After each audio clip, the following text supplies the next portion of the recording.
Good evening, my darlings. It is the 22nd of May. We're almost at the end, aren't we, of May mayhem. But we're still going to have some fun. Now, I can only do it for a very short period of time because the electricity is going up and down because we have a raging storm outside, as I may have mentioned earlier. And there's me thinking that the rain was slowing down, and then I went out in it and swam to the customers instead. At least I can have a good sense of humour about crappy events and a crappy end to a crappy day. But here we are. I have picked a wonderful story for you tonight, my darlings. It's a Ray Bradbury. It's only very, very short Ray Bradbury, but it is appropriate for this evening. My husband, my love, bought me this in my 40th Christmas, the year he had his heart attack. And to say that I got it for Christmas and he had his heart attack in April, for me, I'm really grateful that I got it because it meant that he was still with me. I'm an old romantic, and so is my husband. And the story I bring you from the stories of Ray Bradbury is quite appropriate for tonight. It is called The Day It Rained Forever, because it certainly feels like it is doing. And the day it rained forever will make you feel like you're crying on another planet. We have three main characters: Mr. Smith, Mr. Fremley, and we have Mr. Turl. Now, Mr. Turl owns the hotel that Mr. Smith and Mr. Fremley have lodged in for 30 years. And at this hotel, it is hot. It is hotter than Mars. There is no clouds, there is no moisture, there is no rain. And the hotel stands like a hollowed, dry bone under the very centre of the desert where the sun burned the roof all day. All night the memory of the sun stirred in every room like a ghost of an old forest fire long after dusk. Since light meant heat, the hotel lights stayed off. The inhabitants of the hotel preferred to feel their way blind through the halls in their never-ending search for cool air. This one particular evening, Mr. Turl, the proprietor, and his only boarders, Mr. Smith and Mr. Fremley, who looked and smelled like two ancient rags of cured tobacco, stayed late on the long veranda. In their creaking glockenspiel rockers, they gasped back and forth in the dark, trying to rock up a wind. Now, there is an exception to the dry, arid land that they all live in, that on January the 29th, for that day only, the rain comes in one horrendous storm, and that's it for the rest of the year. It only ever rains on January the 29th. That is until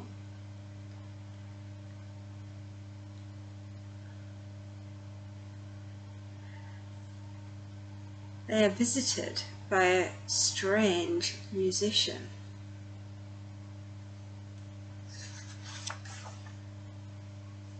Miss Hilgood arrives on January the 29th, and she's a very strange old lady.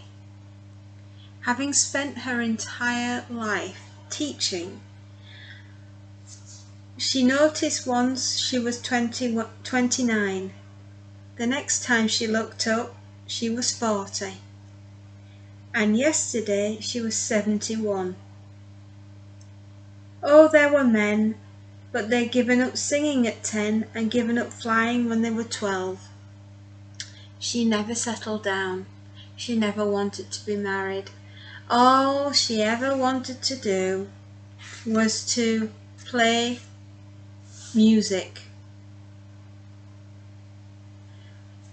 Miss Blanche Hilgood, she said quietly, graduate of the Grinnell College, unmarried teacher of music, 30 years high school glee club and student orchestra, conductor at the Green City, Iowa, 20 years a private teacher of piano, harp and voice. 1 month retired and living on a pension, and now I'm taking my roots with me on my way to California. But she doesn't go to California, she came to this hotel. And she brings with her a magical golden harp. And the golden harp, when it is played, sounds like a waterfall. It sounds like gentle rain falling in the night sky. And Miss Hilgood decides to stay at the hotel and play her harp forevermore for Mr. Smith, Mr. Turle and Mr. Fremley. And the three men listen to the music, and it's almost ethereal, and they all stay in this hotel and no one leaves. And for me it's like the passing of the gentle days, and the night comes and death awaits, and while they travel over, the gentle rain is the melody that lulls them into the eternal sleep.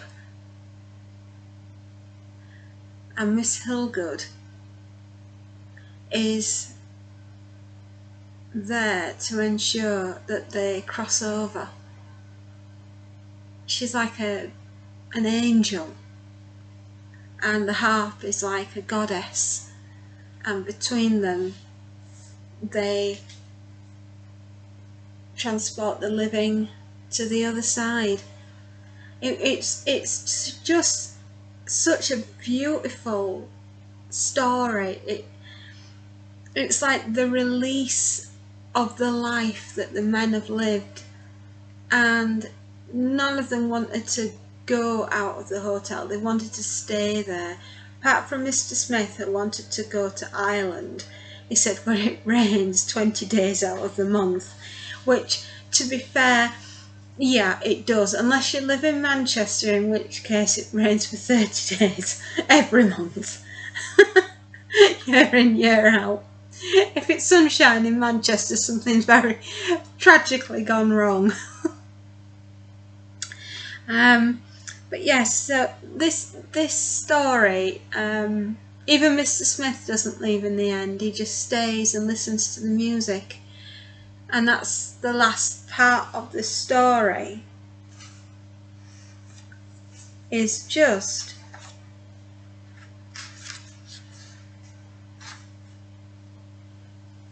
Mr. Smith moved on up the stairs. Mr. Fremley moved down. The harp, listen, listen. The 50 years of drought were over. The time of the long rains had come. Isn't that just a romantic way to basically say that, and death is now here, and death carries everyone away. And I bet no wonder you feel as though you're crying on another planet. So, my darlings, that is Ray Bradbury's The Day It Rained Forever. It's a really short story and it is on Kindle.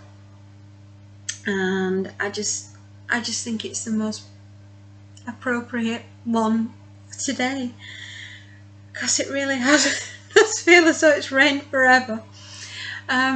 Yeah, so whilst we still have power, I'm going to get this darling gem of a little story out to you, and do hope that you give it a go.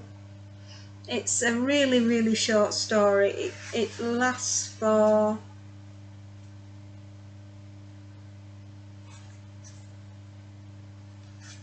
9 pages. 9 pages. The Day It Rained Forever. It's so tiny. You can have it read in 15 minutes. But yeah, it's one that's always stayed with me, and it is beautiful. And yes, it is still raining, and the river is very high. So let's see what tonight brings, and hopefully it won't be a flood. We shall see. And on that note, my darlings, give Ray Bradbury a try. You won't regret it. He's a beautiful writer. He's got something different to say about everything, and it is a lovely story. I'll say what I always do. Happy readings, my darlings, and enjoy. And hopefully we will be here tomorrow. Let's hope so. Not wearing a swimsuit. And take care, sleep well, and I'll see you tomorrow with a bit of luck. Night night.